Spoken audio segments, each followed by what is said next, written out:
오늘 신명기 8장 말씀은 이스라엘 백성들이 가나안 땅에 들어가기 앞서서 지난날에 살아왔던 것을 다시 한번 회고시키는 사건입니다. 하나님이 이렇게 하셨다. 근데 왜 못 깨달았냐? 이제부터라도 깨달라. 그래서 8장 1절 보니까 내가 오늘 내게 명하는 모든 명령을 너희는 지켜 행하라. 그리하면 너희가 살고 번성하고 여호와께서 너희 조상의 맹세하신 땅에 들어가서 그것을 차지하리라. 그 차지할 수 있는 길은 하나님 명령을 지켜 행하라는 겁니다. 그러면 살고 번성한다는 겁니다. 내 하나님 여호와께서 이 40년 동안 내게 광야길을 걷게 하신 것을 기억하라. 이는 너를 낮추시며 너를 시험하사 내 마음이 어떠한지 그 명령을 지키는지 지키지 아니한지 알려 하려 하심이라. 하나님이 이스라엘 백성들의 광야길을 걷게 하셨습니다. 애굽 땅에서 종살이 하던 그들이 하나님께 부르짖고 그들의 조상의 하나님을 찾았습니다. 아브라함의 하나님, 이삭의 하나님, 야곱의 하나님. 그럴 때 하나님은 그들의 부르짖음을 듣고 마침내 모세를 보내서 출애굽을 시킵니다. 그리고 광야길을 걷게 합니다. 근데 그 광야길이 얼마냐? 이 신명기 1장 2를 보니까 10하루길을 보여요. 10하루길. 10하루길이 되면 이제 가데스 바네에서 바로 가나안 땅으로 들어가는 겁니다. 근데 그들은 나오면서 이 수도 없이 불평합니다. 원망합니다. 하나님의 인도를 감사하지 않아요. 여러분 지금 우리 살아있는 것 하나님의 은혜인 것을 아십니까? 얼마나 우리가 이 살아 숨쉬고 있다는 것이 얼마나 귀한 복인지 몰라요. 하나님 은혜입니다.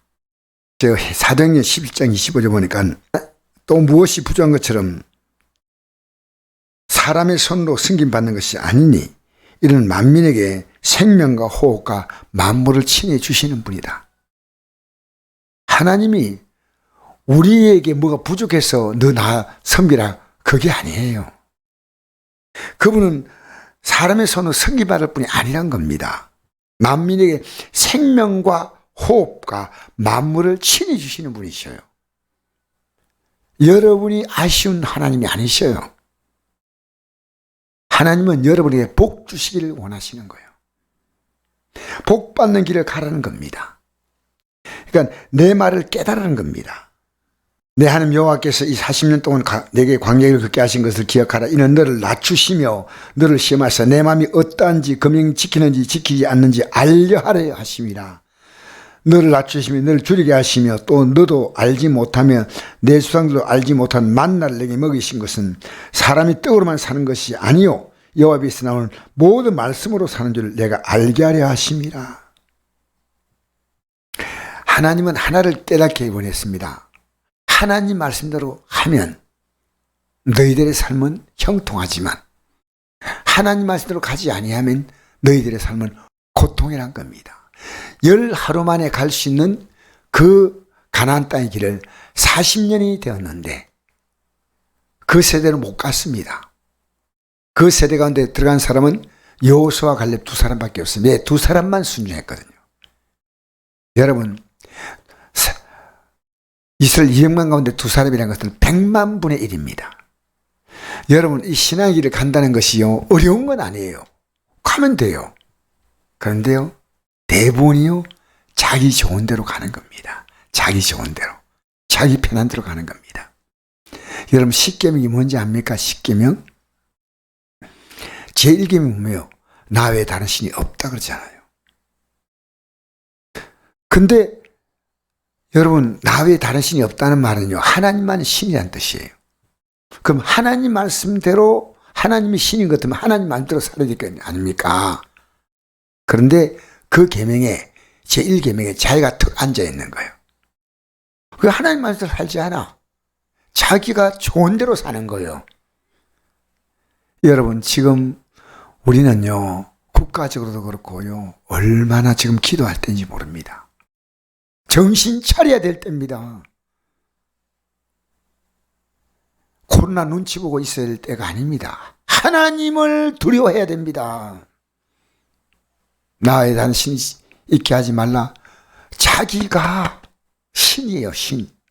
그러니까 하나님 말씀이 필요한 게 아니고 자기 좋은 대로 사는 겁니다. 이 계명이 뭡니까? 어떤 형상도 만들지 말라 했지 않습니까? 그 형상이 뭐예요? 사람이 자기 자신이 몸뚱아리, 자기 자신의 그 명예, 자존심이와 그게 자기 자신이 가장 큰 형상이에요. 그다음에 돈, 경제적인 것. 다른 사람이 나를 어떻게 대해줬는데 여기에 대해서 내가 어떻게 나를 어떻게 보냐는 겁니다. 자기가 대단한 형상으로 생각합니다. 그렇지 않습니다. 어떤 형상도 만들면 안 돼요. 하나님은 한 분이십니다. 하나님은 섬기고 믿고 살아야 됩니다. 자식이 형상이 되고 남편이 형상이 되고 이 세상의 가치가 형상이 되고 그 따라가는 겁니다. 그렇기 때문에 우리가 뭘 못하는지 아십니까? 예배 생활이 안 됩니다. 하나님을 예배하는 게 아니고 세상을 예배합니다.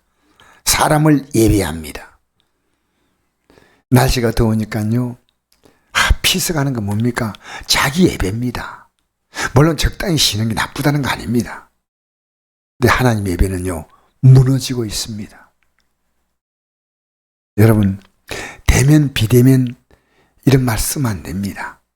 할 수 있는 대로 대면돼야 됩니다. 왜 그런지 아십니까? 여러분, 가족은요, 비대면해서는 가족이 아니에요. 진정한 의미는. 가장 슬픈 가족이 어떤 가족인지 아십니까? 기러기 가족입니다. 기러기. 자녀 공부 때문에 자식과 부모가 저 떨어져 있습니다. 여러분, 그렇게 공부를 해가지고 그 부모가 얻을 수 있는 게 뭐라고 생각합니까? 여러분, 아무리 코로나 시대도 가족들은 같이 만납니다. 집안에서 마스크 끼고 있는 집안이 없습니다. 가족이 5명, 10명 돼도 여러분, 교회는 뭔지 압니까? 하나님 가족이에요. 내가 혼자서 영상 보고 은혜 받고 아멘 그럴 수 있죠. 그건 한두 번 가능하지만요. 만나서 서로 교제합니다. 때로는 잘못되면 집사님, 성도님 이러지 마십시오 하고 또 그의 또 좋은 점을 보고 배우고 아픔을 함께 끌어안고 기쁨을 함께 나누고. 여러분, 교회는요 하나님의 가정이에요. 그래서 하나님께서는 내 집이라고 해요. 내 집이 만민이 기도하는 집이라. 내 집이 하나님의 집이에요. 집. 하나님의 가정이에요. 그리스도는 몸이요 우리는 그게 붙은 지체예요. 그렇죠. 그래서 하나님 말씀으로 사는 걸 배우려고 했습니다. 배워주려고 했는데 안 들어요. 안 들어. 이 신명기 1장 11절 보니까 이렇게 모세가 기록합니다. 너희 조상의 하나님 여호와께서 너희를 현재보다 1000배나 많게 하시며 너에게 허락하신 같이 내게 복 주시기를 원한다. 모세는 알았어요. 하나님이 복 주시는 분이다. 1000배나 복 주신다. 이 1000배란 수가 아니에요. 그런데 그들은 그 말씀대로 살지 않고 결국 그들의 비극이 다가왔습니다. 고통이 다가왔는데요. 그래도 회개할 줄 몰랐어요. 시민 1장 45절이니까 너희가 돌아와 여호와 앞에서 통곡하나. 이건 회개하는 통곡이 아니에요. 자기 신세 타령이에요. 여러분, 회개도요 하나님 잘못했습니다 이 회개하고요 내가 너무 힘들고 어려워서 하는 통곡이 있습니다. 하나님 안 들으셨다 그러죠. 하나님 말씀을 지켜 행하면요 이 땅에서 복 받습니다. 저는 그걸 알아요. 왜냐하면 내가 살아온 것이요 이 하나님 말씀 진리요. 진리란 것은요 틀림없다는 거예요. 틀림없어요. 내가 이대로 자녀를 가르치니까요 자녀가 믿음으로 사는 거예요. 물론 부족한 게 많지만은 나는 우리 손녀 보니까요 참 며느리가 잘 키웠다는 생각이 들어요. 손녀가 저에게 그 넥타이를 생일 선물이라고 보냈어요.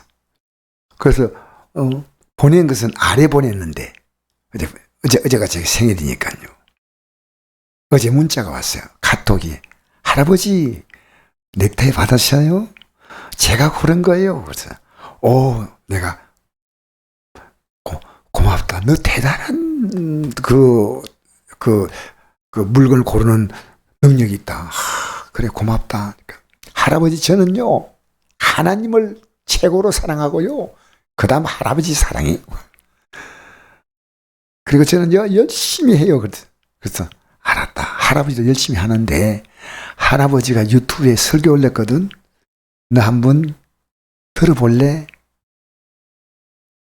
내 할아버지 듣겠어요. 그런데 내 설교가 좀 어려운데 어른들이 듣기 좋은데 아니요. 할아버지 설교는 재미있어요. 듣겠어요. 근데 좀 있다가 문자가 왔어요. 할아버지 오늘 설교 듣고 은혜 받았어요. 그래서 제가 참 너 고맙다.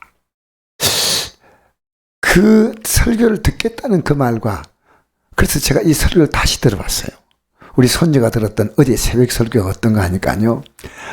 애가 듣기는 조금 어려운 내용이지만 얘가 그것을 소화시키는 들었다는 것이 얼마나 귀한지.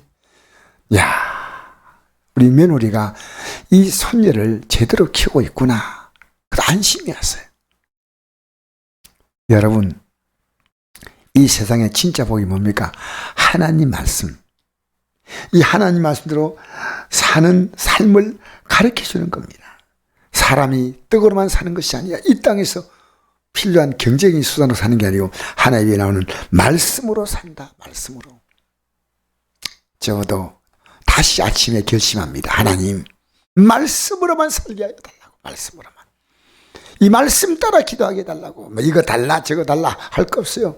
하나님은요 이스라엘 백성들이 광야 지나갈 때 필요한 것을요 미리 다 공급하신 거예요. 만나 내리시고 고기 먹고 싶을 때 메추라기 내리시고. 보십시오. 4절 보니까 이 40년 동안 내 의복이 헤어지지 아니하고 내 발이 부르트지 아니했다. 의복과 이 발이 부르트지 않다는 건 신발이거든요. 어떤 방식으로 했는지 그건 몰라요. 그러나 하나님께서 그들의 세세한 부분까지 다 돌봤다는 겁니다. 우리 지나고 나면요 하나님이 이렇게 하셨구나 느끼는 것이 참 많아요. 그때는 몰라요.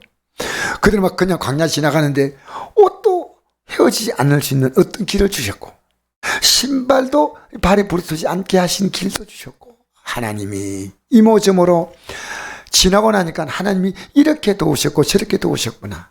여러분 우리 이 믿음의 길을 가는데 성공하셔야 됩니다. 하나님이 우리의 믿음을 시험하셔요. 여러분 사무엘을 낳았던 한나가 사무엘상 2장에 고백하기를요 하나님 우리 행동을 달아보신다 그랬어요. 여러분 지금 하루하루가 말씀으로 살아가는 하루입니까? 아니면 여러분이 마음대로 살아가는 하루입니까? 잘 생각하십시오. 오늘도 말씀으로 걸어가는 하루가 된다면 여러분의 삶을 얼마 있지 않으면 하나님은 살고 번성하는 젖과 꿀이 흐르는 삶으로 인도하셔요. 이 땅에서도 하나님 복받고 살게 하시고요 마침내 영원한 영광으로 들어가게 하신 줄 믿습니다. 우리 믿음에 성공하는 오늘 하루를 살고요 오늘 하루도 이 세상의 정과 욕심을 따라 이 세상의 유혹 따라 이 세상의 가치를 따라 흔들지 마시고요 진리의 길을 걷기를